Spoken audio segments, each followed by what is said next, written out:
Well,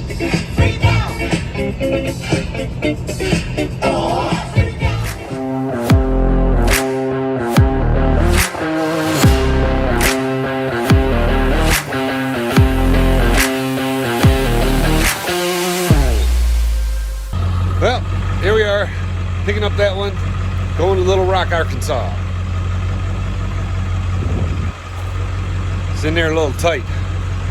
I just stopped at this Flying J and put in 80 gallons, 70 some gallons of fuel at $2.50. And there were 3 other transporters there. None of them had their placards on. They're just rolling the dice. I don't really see the benefit of not running your placards, except for trying to get past a weigh station, which is no big deal. But that's just me. It's not like a police officer or a DOT officer doesn't see the big ass mud flap and the fuel tank in the back and the windows blacked out in the back and all that, in a brand new camper, and doesn't realize that it's a transporter. I don't know if you can see that, but I drive with my lights on so that I can, so that I can be seen better on the road, and so I can look in my mirror and look at the marker lights and tell if the trailer lights are still working.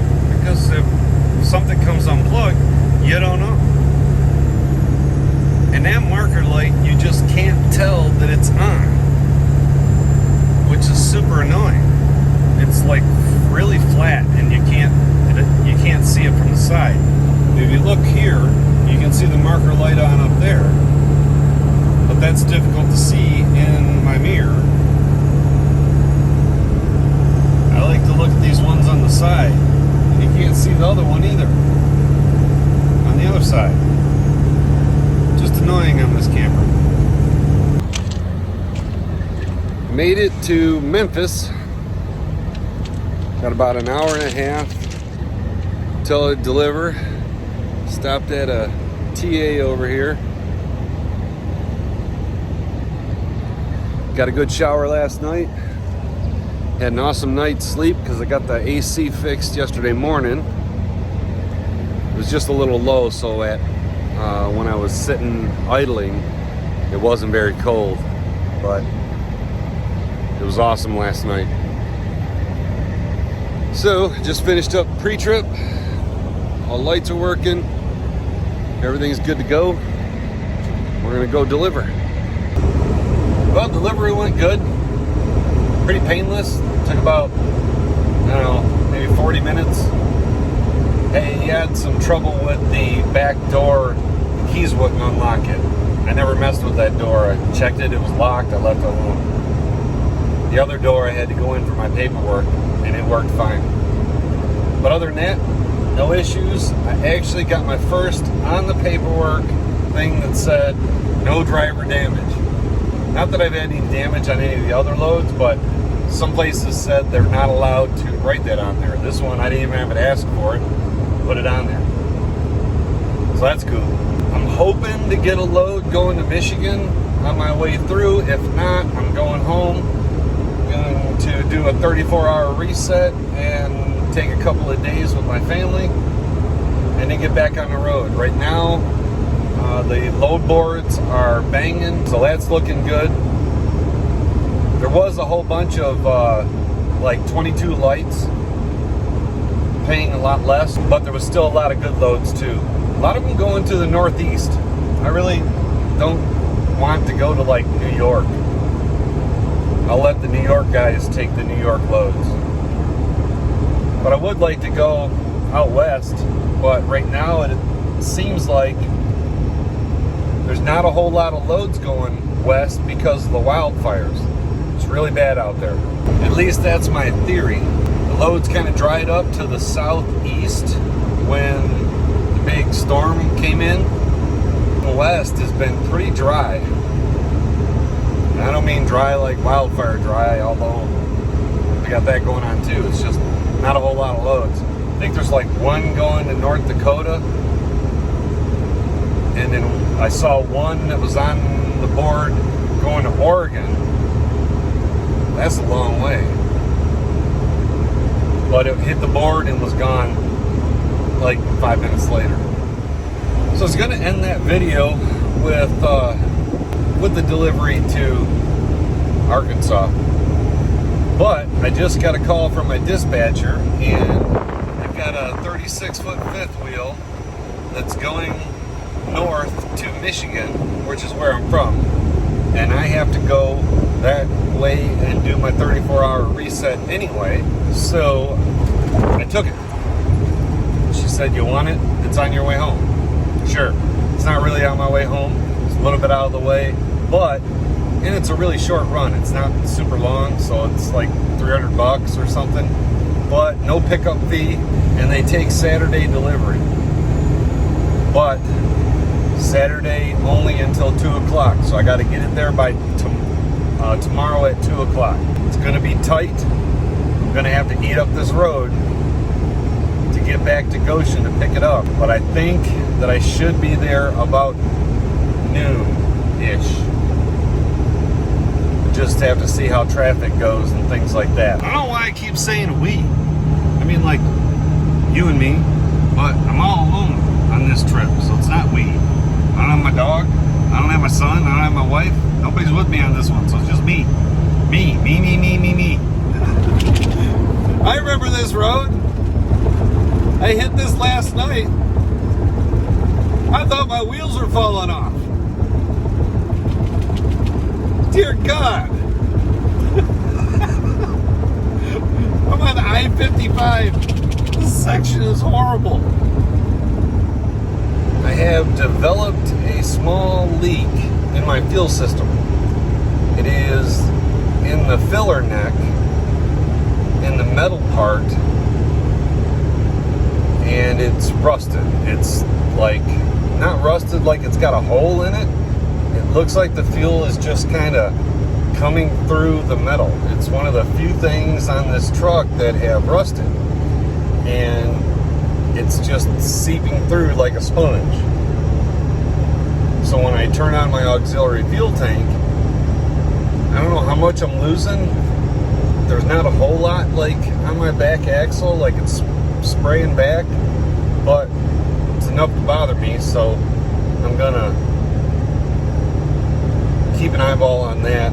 The part is only $30, so I'll get online hopefully tonight and get that ordered. Sun is setting on another day of transport. I have about an hour and a half left on my drive time, and I'll be bedding down for the night. Then I should have about an hour and a half drive to the yard to pick up, and I'm gonna have to move to get to the dealership in time to deliver on Saturday. Good morning. It's Saturday morning. Coffee.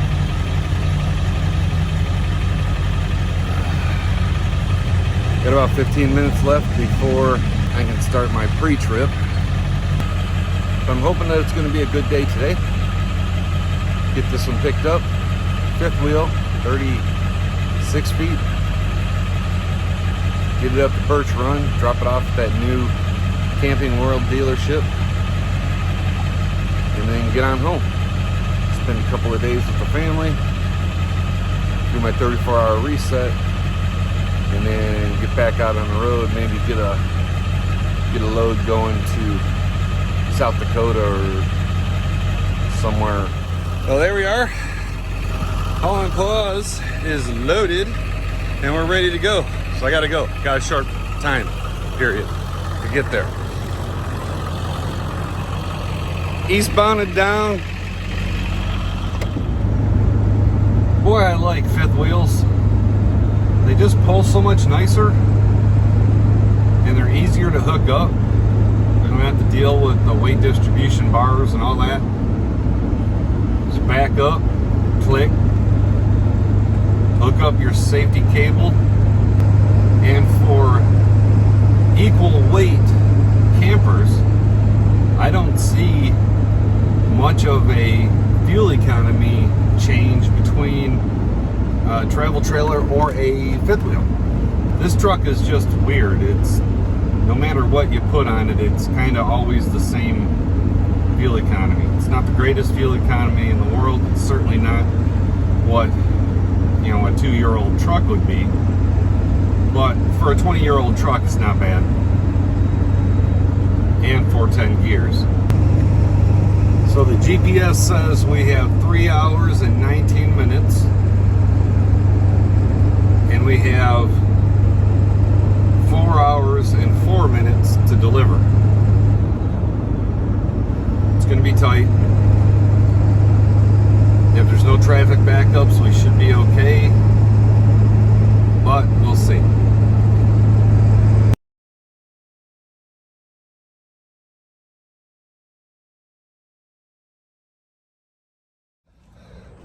We made it to the Camping World with the unit, and now we're going to unload. So we made it with 27 minutes to spare. And now they're doing the check-in. I'm all unhooked, got my plate, just got to get my battery out, and then I am out of here. Headed home, see the wifey and the kids and the dogs and the mom, all that stuff.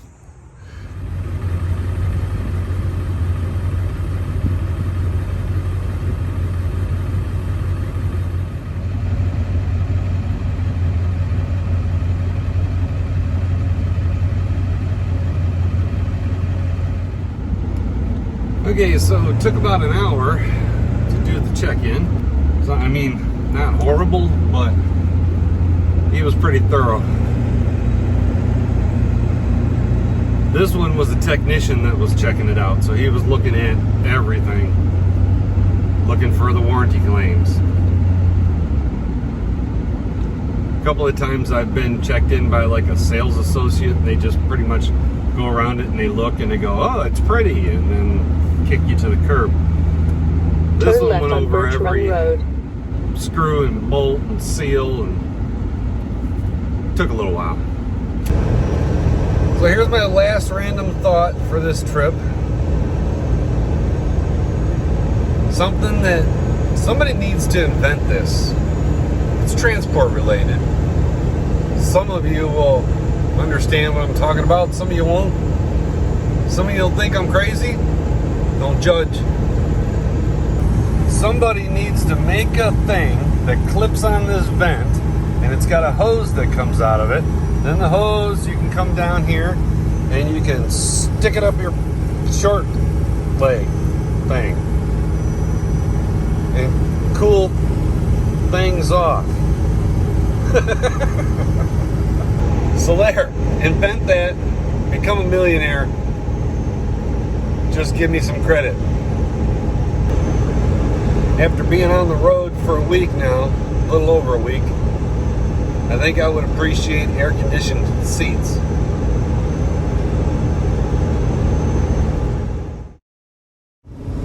There it is in the distance, Mackinac Bridge, the beacon of home. Once I get across that bridge, I'll be about 40 minutes from home.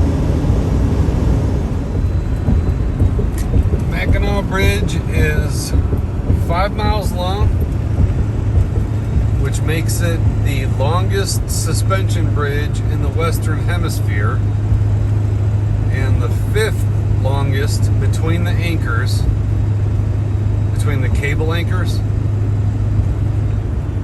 in the world.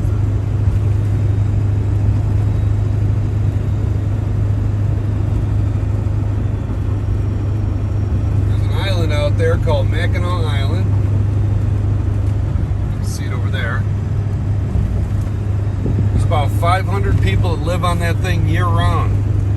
There's a couple of months in the early winter, or maybe a month in the early winter, and then there's another month and a half in the spring where there is no access to that island, on or off, unless you're going by airplane. In the dead of winter, you can ride a snowmobile across the water, on they call it the Christmas tree trail. They take Christmas trees and stick them in holes so you can follow your way across there. The main span is 200 feet off the water, and the towers are over 500 feet tall.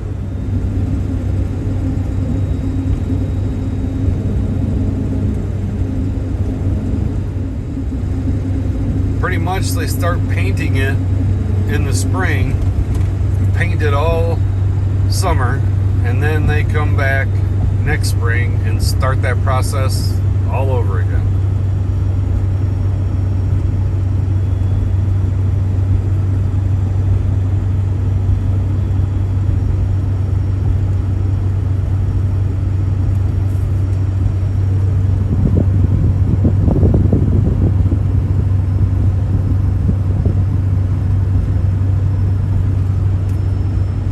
Separates Michigan's southern and northern peninsula.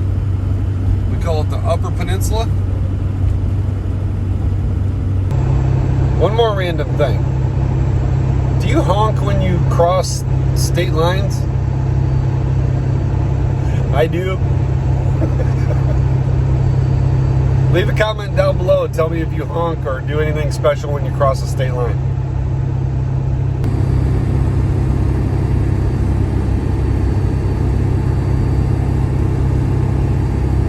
Take exit 386 on the right to M28 East, then take the first right. So that's the end of the video. I made it home, kissed my wife, hugged my kid, hugged my mom, and then I got back out on the road after I did my 34. I know it wasn't super exciting. I'll do better. Next video should be a little bit more upbeat or have some new stuff or something like that. We'll have to see how it goes. Gonna be hitting the road for South Dakota and Iowa and somewhere else. I can't remember what the next video is. But if you like what I'm putting out, then subscribe, click the like button, leave a comment down below. And as always, have safe travels, and I hope to see you on the road.